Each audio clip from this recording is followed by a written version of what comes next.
So this video is going to be about why I tend not to trust people who have forgiven their abusers. I will say before I go into more detail that this is just based on my own personal experience, and this is also not, applying to every case. I do feel like there are exceptions. I do feel like sometimes there's exceptions. But essentially, I don't personally trust people who forgive their abusers, especially if it's like through a part of a spiritual journey, they reached something that told them they needed to forgive their abuser. Here's why.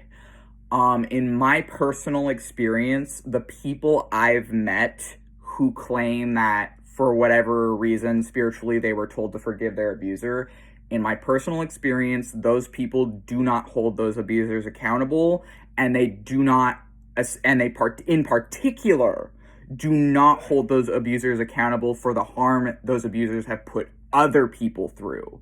So because that person abused them and they chose to forgive them, they don't care, essentially, if that abuser is harming another person. And to that other person will tell that other person that because they chose to forgive them, that other person being abused by the same person should also choose to just forgive them or get over it. And I think it is completely selfish and honestly fake. I think it's fake because I think that it's just an excuse essentially to allow an abuser to get away with it then. I feel like if you're forgiving an abuser in such a way as part of whatever spiritual journey where you're just letting that abuser continue to harm other people, then you're just using your forgiveness as an excuse to let that abuser continue to abuse other people. Like you haven't actually faced it. You're lying to yourself. You're lying to yourself to dissociate away from it, to just get away from it, while not caring that it's happening to other people, that it's not just what you went through, it's not just your spiritual journey, it's not just what they did to you.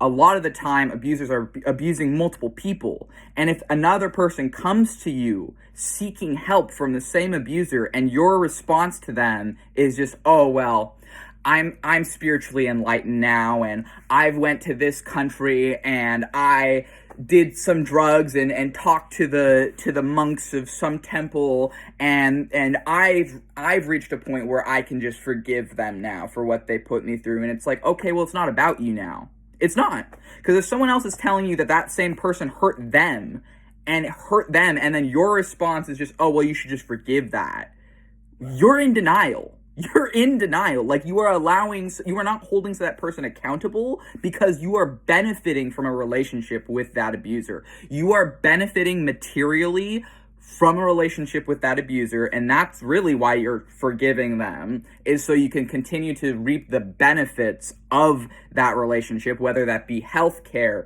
food, shelter, basic necessities of life, or some other benefit that abusive person is giving you, and you're telling the person who is no longer getting those benefits to just get over it and forgive them or whatever, then how are you better than that abuser if you're just allowing them to be abusive to someone else?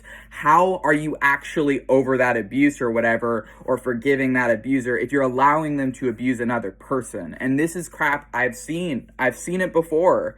I've seen it multiple times before. And it's just like, to me, that's lazy. That's lazy. That's like pretending you've done the work when you've not actually done the work. That's using whatever places you've been to or whatever teachers you've had as an excuse to allow someone to not take accountability, as an excuse to allow someone to hurt other people. Because let's be fucking real. A lot of these people that are abusing one person are not just abusing that one person. They're abusing multiple people. And if you've decided you're just going to forgive that abuser, but then you're telling someone else who was abused by them how to feel about that, how to respond to that, what to do with that, then you're also complicit in their abuse. You are. You're allowing it to take place. You are allowing the abuse to continue to happen.